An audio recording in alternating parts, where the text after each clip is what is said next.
me everything that happened. Tell me everything you saw. They had lights inside their eyes. They had lights inside their eyes. Did you see the closing window? Did you hear the slamming door? They moved forward and my heart died. They moved forward and my heart died. Please, please tell me what they looked like. Did they seem afraid of you? They were kids that I once knew. They were kids that I once knew. Hello, everyone. My name is Ian Garcia. This is Devotional Criticism, and welcome back to the New Movie Diary. This is a cinema criticism series in which I review recent, new, and up-and-coming film releases and attempt to give you the straight facts about them, in my humble opinion. So not a lot to speak of in terms of this weekend's hot new topics, not like I was terribly enthused by a week in which the highest profile release seems to be an easily digestible B action flick directed by the slow-thawing laughingstock that is Mel Gibson of all people. I'll tell you a good story. Okay. I have 3 friends. All 3 of them had stage 4 cancer. All 3 of them don't have cancer right now at all. And what did they take? Jesus. They took what you've heard they've taken. Ivermectin? Fenbendazole. Fenbendazole, yeah. That's I'm hearing that a lot. They drank hydrochloride something or other. Which is not to say that there weren't some smaller, more limited, but still generally Main Street accessible new releases that caught my eye, in particular the shot on iPhone international thriller Inheritance, as well as a very delightful looking Japanese anime drama called The Colors Within, making its belated way stateside following its national release last summer. But as far as I'm concerned, pretty much the only hot ticket item for the Thursday night preview crowd this weekend was a small production coming from veteran director Steven Soderbergh and written by equally qualified veteran screenwriter David Coep. Nope. No, I'm not talking about that one. Anyone who's been to the theater in the past few weeks has already probably gotten their eyes full of the publicity for Black Bag, but that thriller starring Michael Fassbender and Cate Blanchett won't be coming out till March. In the meantime, however, having previously collaborated on the already very good 2022 B-thriller Kimmy, turns out that Soderbergh and Coep have decided to sneak through another low-budget production into the crop of early releases, that being Presence, which is being touted by distributor Neon a tad disingenuously as a kind of A24-like elevated horror film, though it's probably more accurately described as a supernatural drama, with the main gimmicky selling point being that it's a ghost story shot entirely from the point of view of the apparition. Indeed, bound to a single location, the haunted house in question, Presence even begins with a protracted sequence in which Soderbergh, in his usual form also acting as his own director of photography, simply walks through and gazes around the still empty, as yet unresided in house. From there, though, we of course get a rather typical haunted house movie setup. A family purchases the home and moves in. They are made up by the father, Chris, played by Chris Sullivan, the mother Rebecca, played by Lucy Liu, the high school athlete older brother Tyler, played by Eddie Madej, and last but not least, the introverted little sister Chloe, played by Kalina Liang. And entirely revealed in vignettes from the perspective of the apparition haunting this home, we learn a lot about the, again, rather routine estrangement of this outwardly very successful upper-middle-class family. The mother, Rebecca, is the primary breadwinner who seems to have a finance-related job with a firm that also seems to be running into some major legal troubles, whereas she's also a high-functioning alcoholic to boot. The father, Chris, is progressively less and less happy with his relationship with Rebecca, feeling frozen out of decision-making and reckoning with the rather passive way that they've been raising their children, which, in Tyler's case, has seemed to have transformed him into a rather textbook, high-achieving bully asshole, whereas the daughter Chloe, in whom the apparition takes a special interest and forms a particular kinship, is herself suffering severe depression and no doubt some form of complex PTSD following what is revealed to be the death of her best friend from a fentanyl overdose. In fact, we learn that this transition into their new home and a new high school seems to have occurred largely because of an attempt to get away from that trauma to start anew, which in turn has deeply affected Tyler and his own ambitions. There's references to the fact that he had to put his own athletic goals on hold for the sake of his sister. Slowly but surely, this apparition, this presence, begins revealing itself to Chloe, and at first everyone just thinks she's experiencing a relapse in her mental health issues, but it's a haunted house movie, and I can probably safely not spoil much of anything important by just telling you that if we're making an imaginary continuum between a movie like, say, the high watermark of the genre with Poltergeist on one generic extreme in terms of fantasy horror, and on the other pole, say, David Lowery's A Ghost Story, what I would say is a much more radical and frankly honest attempt at a ghost story from the point of view of the ghost, I'd say you can probably get the best idea of what you're in for, or even if you're gonna get much out of Presence, if you understand that, yes, in appearance, or rather in presence, Presence is probably more on the tonal wavelength of A Ghost Story. Emotionally, this story is much more romantic. Tonally, it's much more ambient. And when it has a sense of humor, it's definitely much more twee.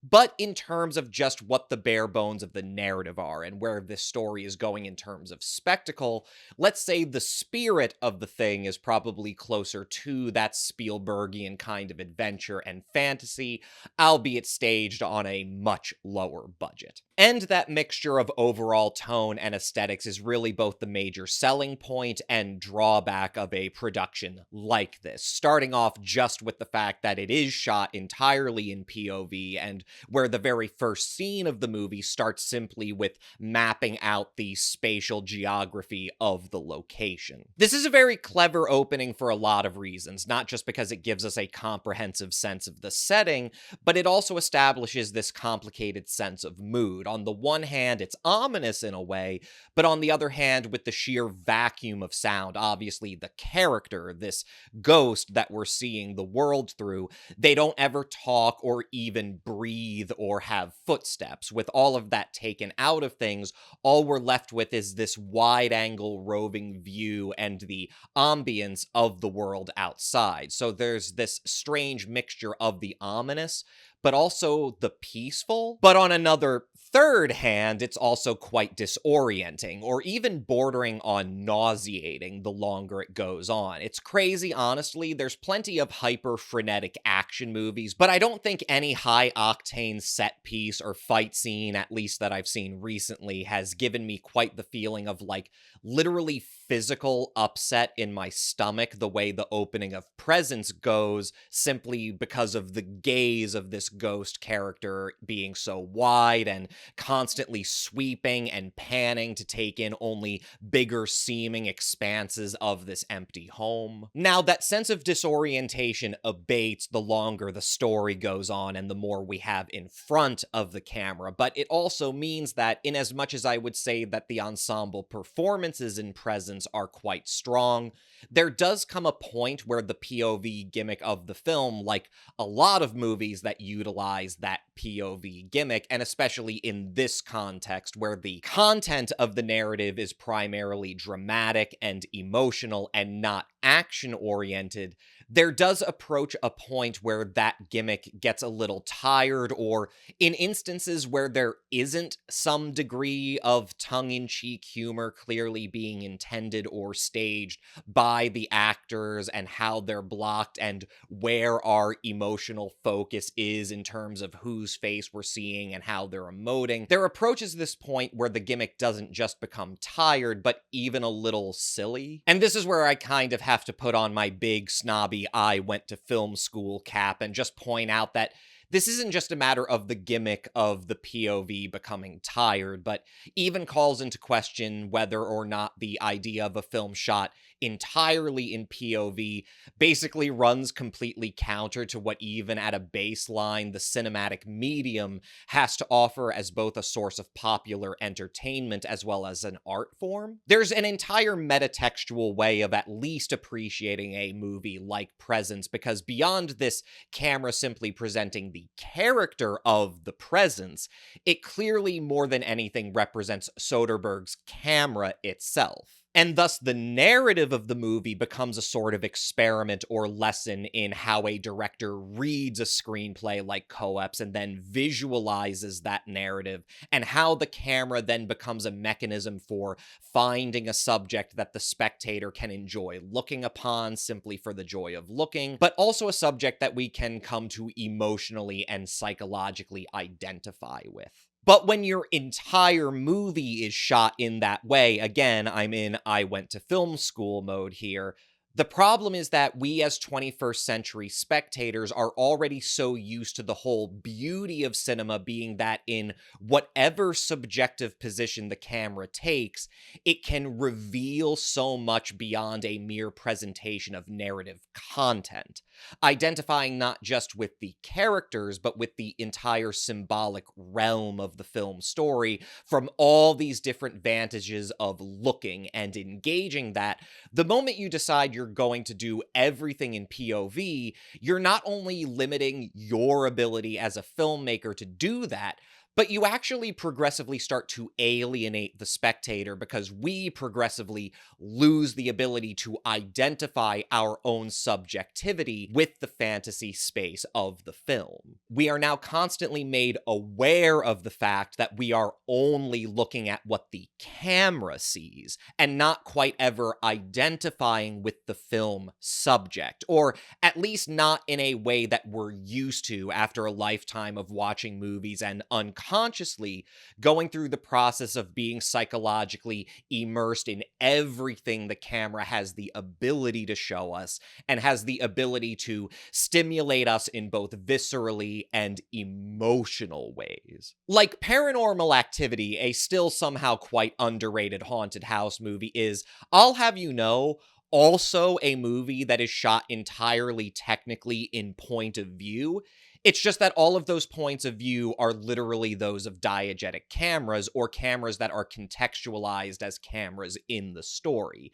And I would argue that you get way more entertainment and emotional investment from how first-time writer-director Oren Peli just intuitively approached crafting his own haunted house story from an emotional perspective than you're gonna get out of Soderbergh, I dare say, even kind of phoning it in at times. Now, of course, there can be a perfectly acceptable point to that kind of alienation, that kind of distanciation, again, in I went to film school language. But when I'm engaging with a movie like Presence, and especially when we're not simply being invited to see the story from the point of view of the camera, but the point of view of one character that actually does things that affect the setting and the story, it becomes hard to reconcile what Soderbergh is doing here as merely a stylistic experiment by a well-honed craftsman who's been not only directing, but shooting and editing some of the most consistently consummate body of work of any American director. And it becomes easier to criticize it as simply a case of surprising amateurishness from precisely that kind of technical expert, only made refreshing again in that mild meta sense of being aware of who is behind the camera. And whereas a lot of his contemporaries have been chasing after the filthy lucre of big lavish productions and all that our unscrupulous loss-leading age of streaming has to offer, still has this sense of youth and vitality that he really will just go to his friend David Coep and say, hey man, you got a nice low-budget thriller lying around, something we could just pick up and shoot real quick while the SAG-AFTRA strike is going on? And then David is like, yeah, here's this, and Steven is like, okay, awesome, I'm gonna do what I, Steven Soderbergh, acclaimed director of the 90s indie film renaissance, do best, which, to his credit, is is honestly something that is rather refreshing, which is applying his clearly abundant talents for recognizing good scripts,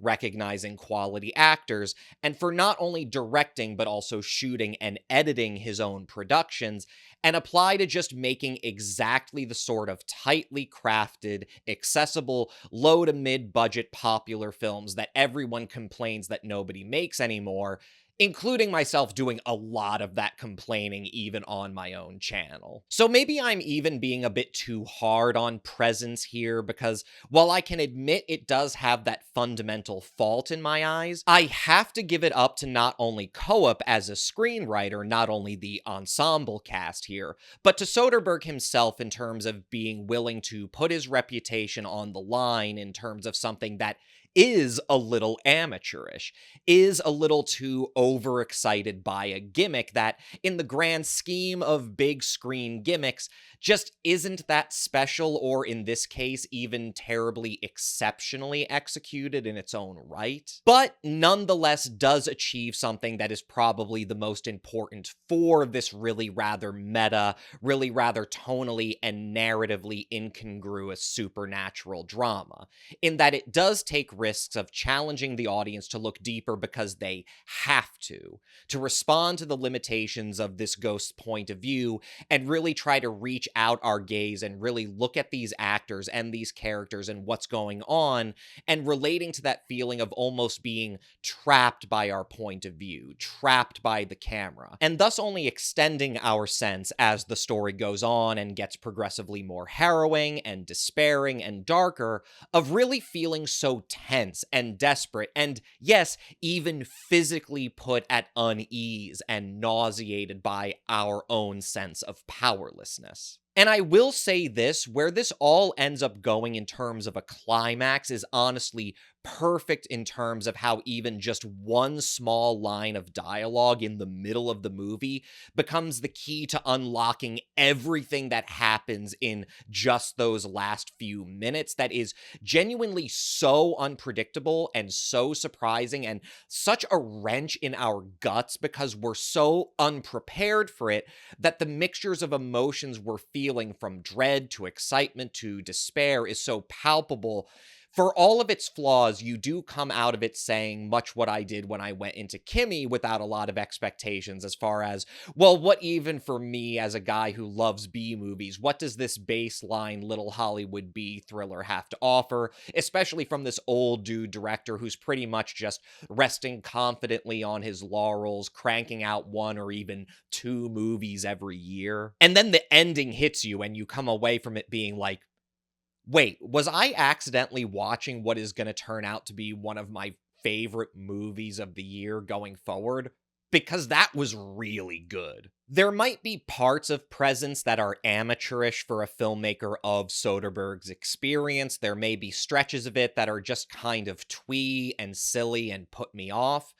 But it kind of ends up working because that turns out to be precisely what this story needs, so that the climax hits you like the ton of bricks that it does. It's honestly so daring, and even more honestly relates to exactly what I meant by the strange youth and vitality of these veteran filmmakers, both Soderbergh and Coop, coming together on this, because trying my darndest to not give the game away or spoil anything, it was so strange and so thrilling to see how this tiny little supernatural drama resolved itself, and so wonderfully unexpected, because, it seemed like a direct homage to, Donnie Darko of all things. So even for all my reservations, even as I'm sure a lot of you out there might have been pretty sure I was ready to render a negative review of this movie, even for all of that, all that I came out of that AMC thinking as I walked out into the cold night air to my car in the parking lot was,